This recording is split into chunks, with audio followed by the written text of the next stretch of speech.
Labiotech headed to the Danish capital recently to attend the Medicon Valley Alliance annual summit.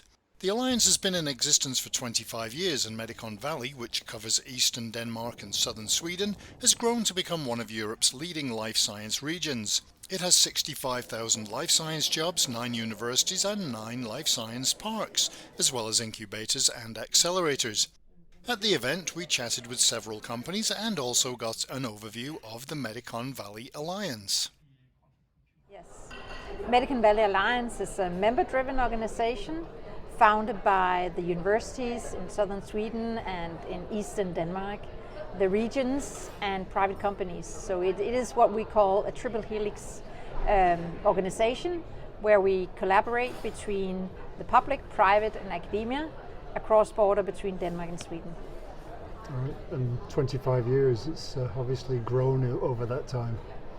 Yes, I've just gone through a lot of the facts from where we were at 25 years ago. There was about 500 companies. Now we have around 1,200 companies, life science companies, of which 300 of them has been established the past 5 years.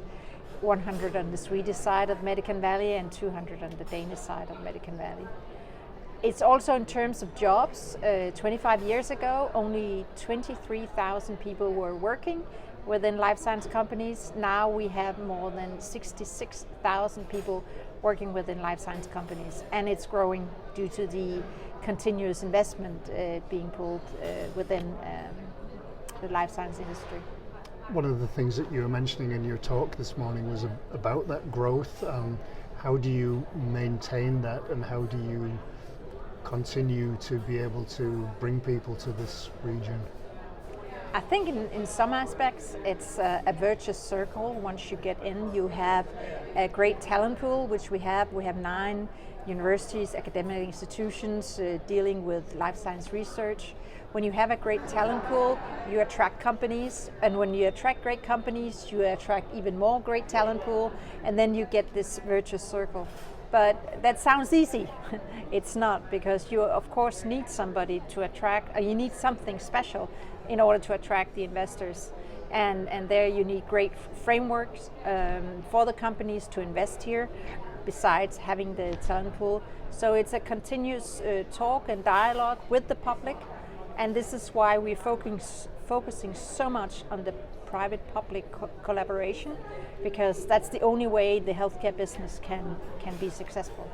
Right. And how do you bring more people in? Because the more companies that you attract, the more people you need. It's kind of a circle in that respect too. How do you attract new people into biotech, biopharma? It is a struggle right now, because there's a high demand for talent, and we have a lack of talent, not just in Denmark or Sweden, but globally. We have, of course, to make aware and make sure we promote the possibilities and opportunities we have in this region. This is a great region for work-life balance, which means a lot, especially to the younger generation. They're not just interested in making money, they also want to have a life. They want to be able to enjoy their kids. They want the kids to have a safe, sound environment where they can bike to school and play on the playground without people watching, a clean, non-pollutive area. So the whole work-life balance and life of quality of life is very important when attracting talent. Then of course you also need some tax incentives, and we do have that for high-income researchers from internationals, so it becomes more attractive to come here. But first and foremost, you need to make people aware that the opportunities are here. Medicon Valley is not necessarily known in all areas of the world, so it's a continuous work to make sure that people are aware of the opportunities and the location, of course. And I guess it's not just attracting current talent, you also have to reach out to make this industry attractive to kids in school. That is so right, yes. It is of course also we need to grow our own talent at schools, at universities. There has to be a big focus on the STEM, the whole science and math area. There's a big need for that in the future. And that is also challenging because we are having less children. that's another issue, and actually one of the areas that we're focusing on, the whole fertility aspect.